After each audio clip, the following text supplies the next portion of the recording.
Kayla, and today I wanted to talk about being legally blind and looking for a job.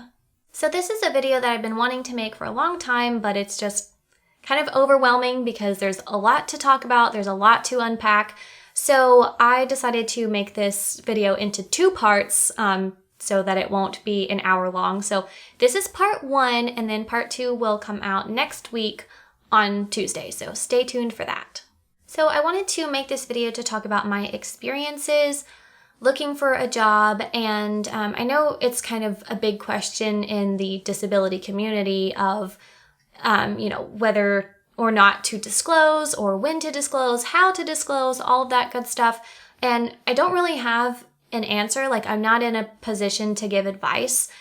Plus, I don't think there really is a hard and fast rule because I think everyone is different, every situation is different, and every employer will respond differently. But I just wanted to share my experiences of what I've tried and how that's gone for me. I started out going to job interviews hiding my vision impairment, which is what I'll be talking about here in part one. And then later on, I started being more upfront and open about it, which that's where I'll pick up with on part two. So you'll get to hear about my experiences, how things went, and how people responded on both sides of that coin. And I hope some able-bodied people are watching this video too, because I think it's important for them to understand just how many barriers we face when trying to gain employment. There's a lot of obstacles, and so I wanted to shed some light on those. And I also wanted to share some stories of discrimination that I have experienced, because I think a big misconception that people have is that discrimination doesn't happen because it's illegal, which couldn't be farther from the truth. It happens all the time. Sometimes they're a little more vague or sneaky about it, and sometimes it's blatant discrimination, which are going to be the stories that I will be sharing in these videos. It does happen, and I think it's important to shed light on that. You know, it's kind of like speeding. Just because speeding is illegal doesn't stop people from doing it.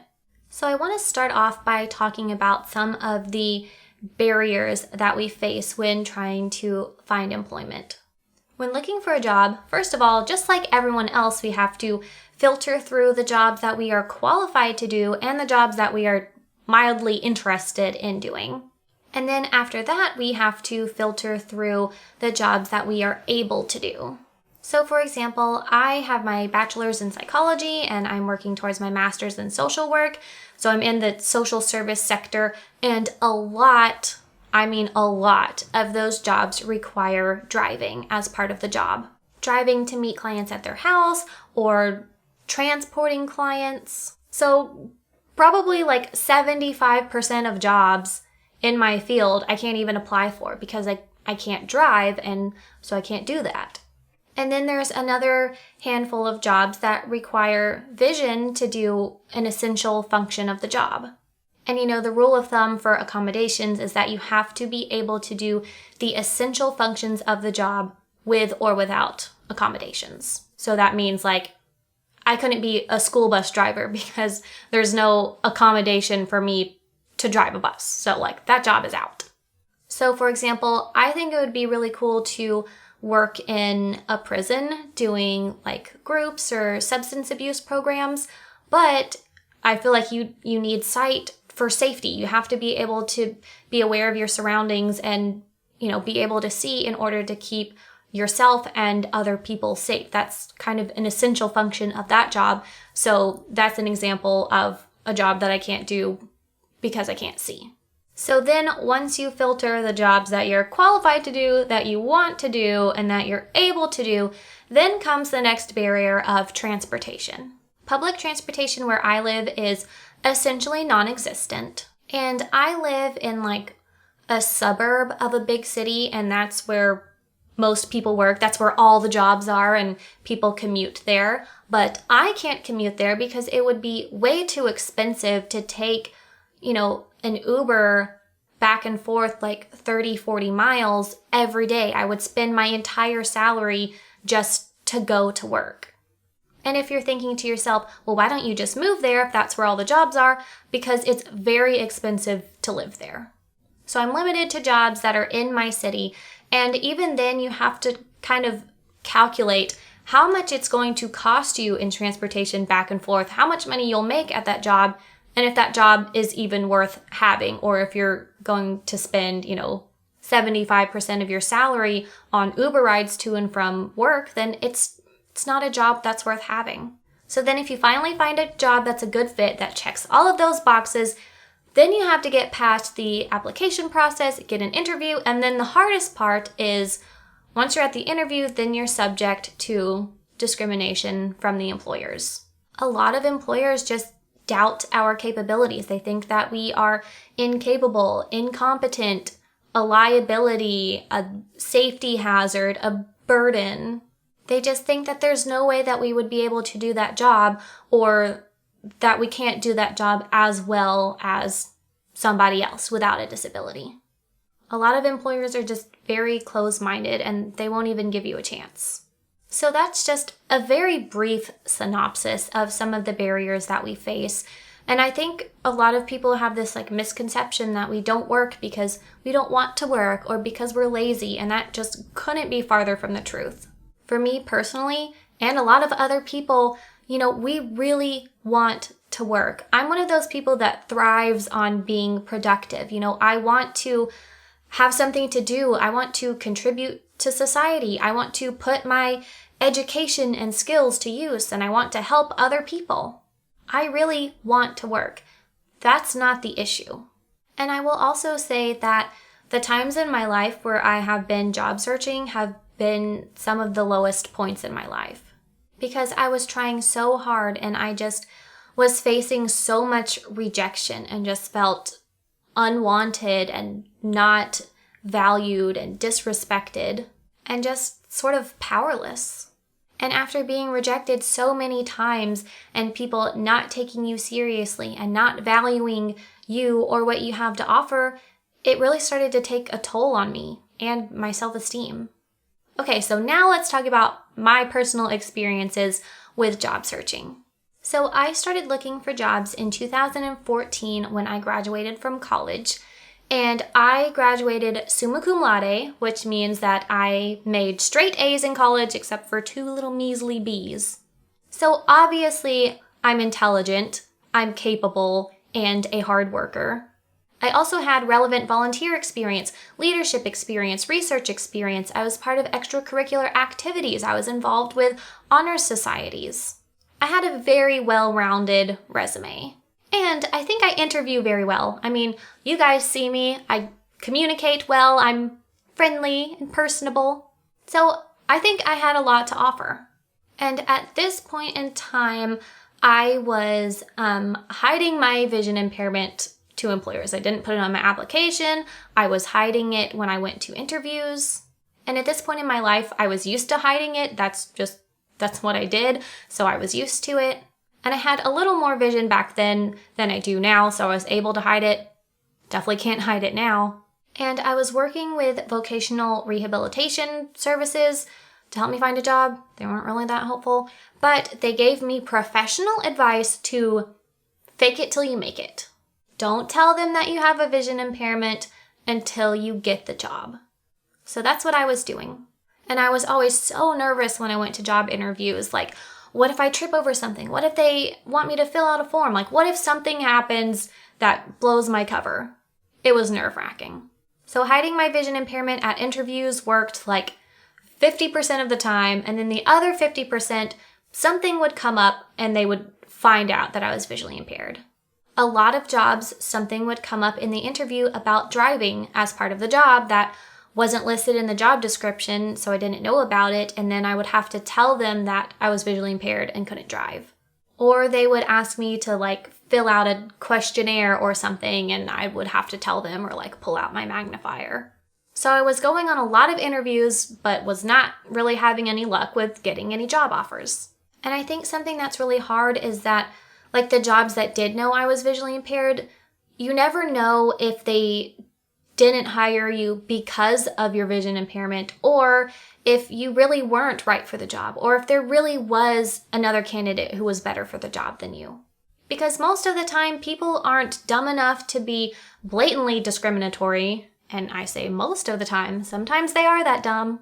But they're usually more vague about it, and they just say that they went with someone else. And so you never know if it was actually discrimination or if it was something else. And then it's just kind of always this gnawing question in the back of your mind of, why didn't they hire you? So after a while of interviewing with no luck, I decided to switch courses and start applying for jobs at daycares because I love babies, and I thought if I could get paid to play with babies all day, I think I would be very happy.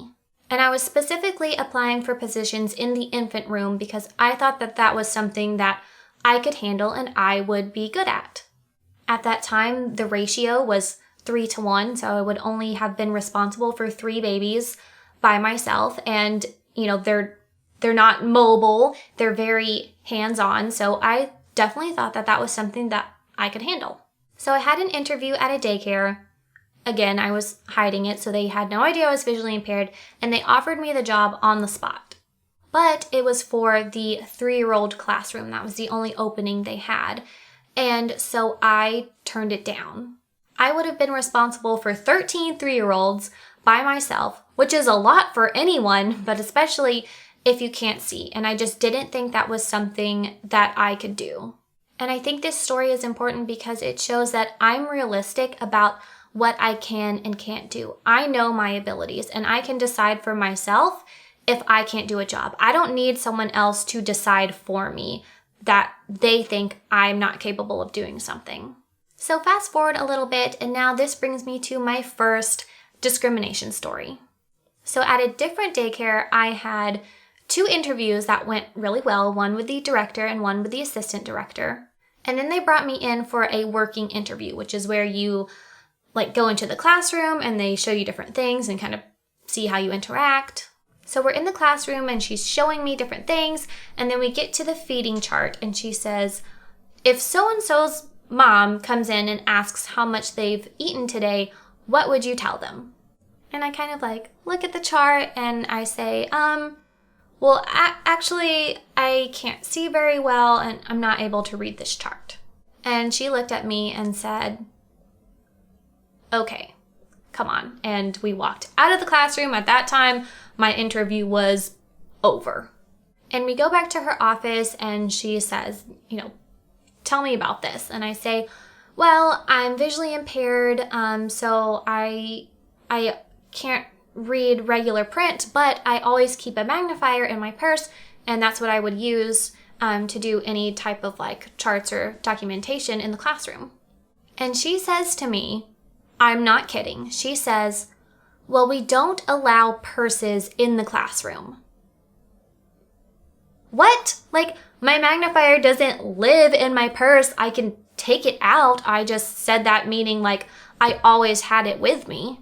But that was her actual reason why I couldn't work there, because I couldn't do the paperwork with my magnifier because I couldn't bring my purse in the classroom. And then she pulls out a binder of fire drill protocols and opens it up and says, can you read this?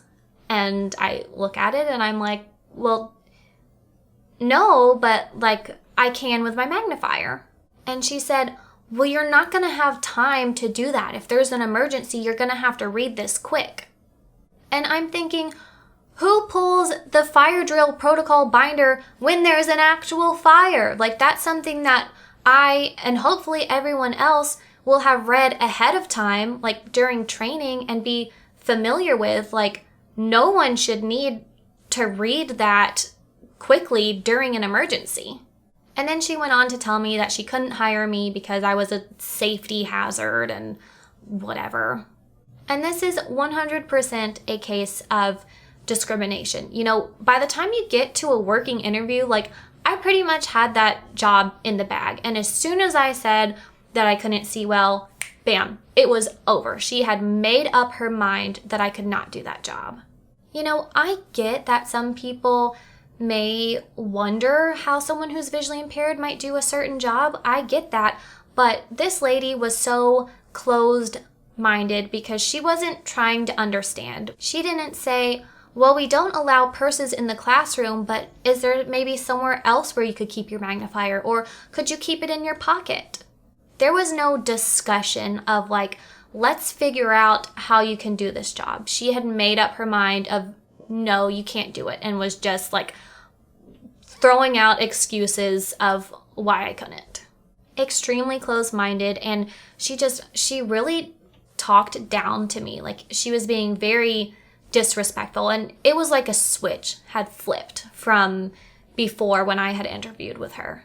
So it was just a really bad experience. It was humiliating. She was just so rude, so closed-minded. I was like fighting back tears walking out of there, and it was just what she did and how she treated me is not okay, and it's illegal. So at that point in time, I gave up on daycares and I started applying for jobs in my field again and was going on a lot of interviews, and then finally had an interview for a job that they actually did hire me. It was at a rehabilitation center for adults with disabilities where they would learn like employment skills and independent living skills. How perfect, right? I was a disabled person with a job who lived independently. I was kind of like a mentor. So when I interviewed for that job, I was still trying to hide my vision impairment, but they asked me in my interview about driving, in which case I had to tell them that I was visually impaired and couldn't drive. Thankfully, though, driving wasn't an essential function of the job. Like, my coworkers hardly ever transported clients, so it wasn't a big deal, and they hired me. And they hired me even though they knew that I was visually impaired. So when they first offered me the job, I was kind of hesitant because I was working 3:30 to midnight and rotating weekends, and I just was not very keen on that schedule. But I felt like I wasn't in a position to be turning down the only job offer that I had. So I took it. And that's something else that I think is really frustrating because we do have so many barriers and our options are so limited that we don't really get to be picky. But once I started the job, I was so excited. Like, I felt so good that I finally had a job. I was like confident. I felt so independent. I was like an actual adult, and I was helping people, and I really did love my job. However, my supervisors that knew I was visually impaired when they hired me were not very accommodating or nice or willing to work with me, and they really made this job miserable. But that's a whole nother story for another day, because this video is talking about getting a job, not navigating the job once you have it. Maybe that'll be part 3.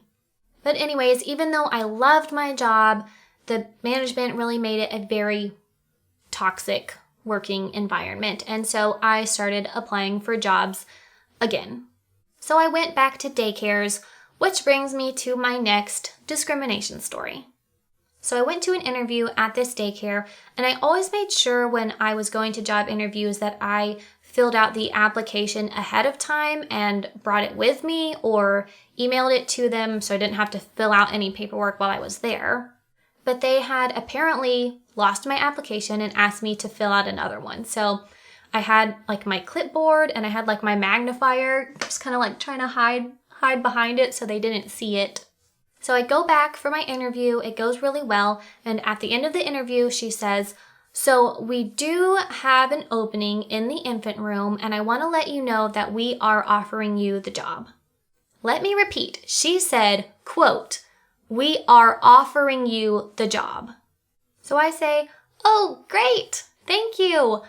By the way, I want to let you know that I'm visually impaired. So I don't know if you saw me out in the lobby filling out my application with my magnifier, but that's what I would use to fill out any documentation or like the daily sheets in the classroom." And she said, "Oh, that's not a problem. We actually have a teacher here with," I think she said cerebral palsy. "We have a teacher here with cerebral palsy, and it's not a problem. We'll work with you." And so I'm like, yay, great. And then she hands me a piece of paper and says, "Here's the instructions to go get background checked.